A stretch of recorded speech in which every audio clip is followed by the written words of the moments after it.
НТВ-ийн мэдээ танд шууд хүрч байна. Эрх баригч нам улсын хурлын чуулганаар хилэлцэх асуудлуудын төв дарааллыг өргөн барьсан цаг хугацаагаар нь бус өөрсдөө ашигтай үгүй юу гэдгээр нэрмэлдэг болсон. Энэ ч утгаараа сөрөг хүчнээс өргөн барьсан олон хууль тогтоолын төслүүд хүлээгдсэн хэвээр байна. За үүний нэг нь 1992-оос 2026 оны хоорондох нийслэлийн газар олголтыг хянан шалгах сонсгол зохион байгуулах асуудал юм. Гэтэл Монгол Ардын намын зүгээс 3 хоногийн завсарлага аваад байна. Энэхүү сонсголоор иргэд олон нийтэд ямар мэдээллүүд ил олон гэсэн хүлээлт байгаа гэдгийг сэтгүүлч Төвшин Туллага дэлгэрүүлэх хүргэнэ.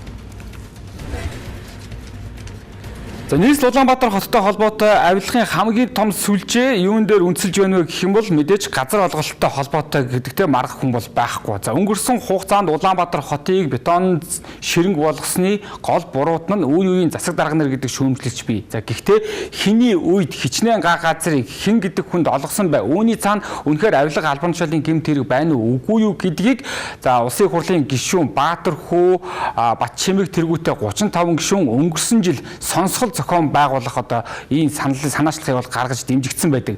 За гисэн хэдий боловч бүтэн жилийн турш улсын хурд энэхүү сонсголыг зохион байгуулах асуудлыг тавиад одоо хүртэл шийдэгдээгүй байна. За өнөөдрийн улсын хурлын чуулганаар Монгол Ардын намын бүлгийн зүгээс дахин 3 хоногийн завсарлагыг авлаа. За гэтэл улсын хурлын хаврын ээлж чуулган энэ баасан гарагт бол завсарлана. За тэгэхээр нийслэлийн газар олголтыг хянан шалгах сонсгол зохион байгуулах асуудал дэмжигдэх үгүй юу гэдэг нь тодорхойгүй байдалтай бас хүлээгдсэн хэвээр байна.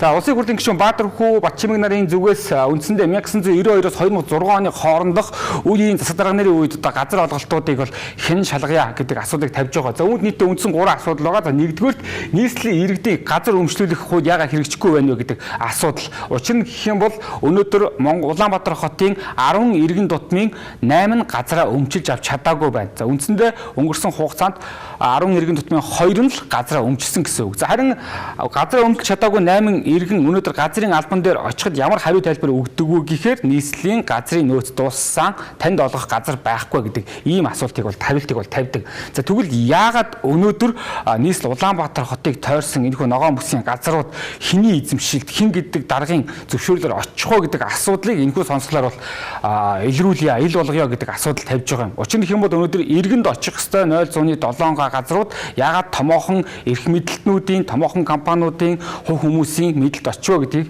энэхүү сонсгол бол одоо ил болгоно гэсэн ийм хүлээлттэй байгаа. За дараагийн хүндэг асуудал гэх юм бол ерөнхий боловсролын сургуулиудын 90% нь өнөөдөр өөрийн гэсэн биеийн тамирын хичээл орох гадаах талбайгүй болчихсон байна.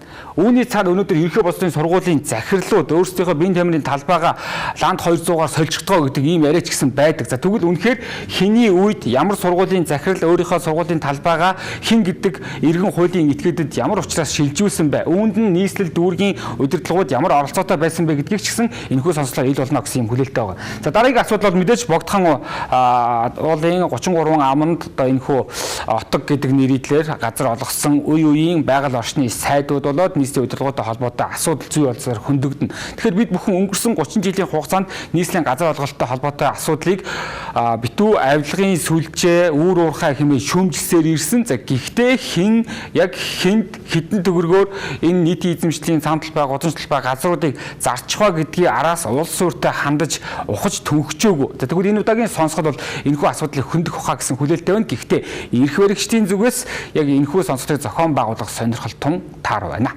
Тэгэхээр Шилэнцэг.gov.mn гэдэг вебсайт байгаа. За энэхүү вебсайтн дээр өнөөдөр 2023 оны хүртэлх хугацаанд газар олголтуудын бүх мэдээллүүд бол ил тавигдсан байдаг. За гэхдээ үүний цаанаас өнөөдөр яг энэхүү за нийслэлд хамгийн том газар эзэмших топ 10 иргэн хуулийн этгээд за нийслэлд хамгийн олон газар эзэмшдэг топ 10 иргэн хуулийн этгээд гих мэтлэнгээр бол ингээд англиад бол тавьдсан байгаа. За тэгвэл үүний араас өнөөдөр хянан шалгах сонсгол зохион байгуулах юм бол эдгээр мэдээллүүдийг улс суурьтай нягтлаад за хэн гэдэг хүний гарын үсгээр за тухайн ямар компанид яагаад энэ газрыг олгосон гэдэг асуудлууд бас ил болох хаа гэсэн юм хүлээлттэй байна. За үзэгч та бүхэн эндээс бас Шилэнцэг.gov.mn-ээс ороод нийслэлд хамгийн их газрын зөвшөөрөл олгосон онууд руу ингээд ороод харъя. За тэгвэл энэ дээр бол яг засаг дарганы нэрээр бол байгаа.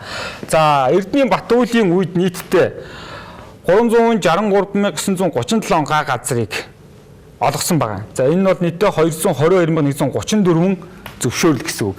За үүн дотроос нэгэ аваад үзэх юм бол за нийслэлийн засваргаар ажиллаж исэн Мие гомбын инх болтын үед хэр хэмжээний газар олгож вэ гэд ингээ аваад үзэх юм бол Мие гомбын инх болтын үед нийтдээ 321,744 га газрыг 183,659 одоо зөвшөөрлөөр бол олгосон. Гэх мэтчлэнгээр ингээд оноороо бол энэхүү шилэн цэг говц хэмээн дээр байгаа. За иймээс ч өнөөдөр бид бүхэн яг энэхүү Улаанбаатар хотын газар олголтын асуудал хэний үед хэрхэн цэцгэлэн хөгжсөн, үүний цаана өнөөдөр хин гэдэг албан тушаалтнууд хөлжиж баяжсан бай гэдэг асуудал дээр энэ удаагийн сонсголтоогоо шийдэл тайлбар өгөх болов гэсэн юм хүлээлттэй байна. За ямар ч тач улсын их хурл Монгол Ардын намын бүлгийн зүгээс 3 хоногийн завсарлагыг авчлаа. За гэхдээ хаврын чуулганд дуусахаас өмнө энэхүү шийдвэр гаргах ухаа гэсэн юм хүлээлттэй байна. За хэрвээ үнэхээр хэн шалгах сонсгол зохион байгуулах шийдвэр гарчих юм бол 6 сарын хугацаанд шинжээч нар ажиллаж үе үеийн хотын дарга нарын гаргасан тушаал шийдвэрүүд мөн байгаль орчны сайд нарын богдуулын аманд олгосон газрын тушаал шийдвэрүүдийг тухайн эзэмшигч компанийн холбоо хамааралтай нь бас хөөж мөрдөөд ирэх намрын чуулганы үеэр бас Монголын ард түмэнд нийслэлчүүдэд нийслэлийн газар олголттой холбоотой цогц мэдээллийг өгнө хаа гэсэн юм хүлээлт үүсэж байна.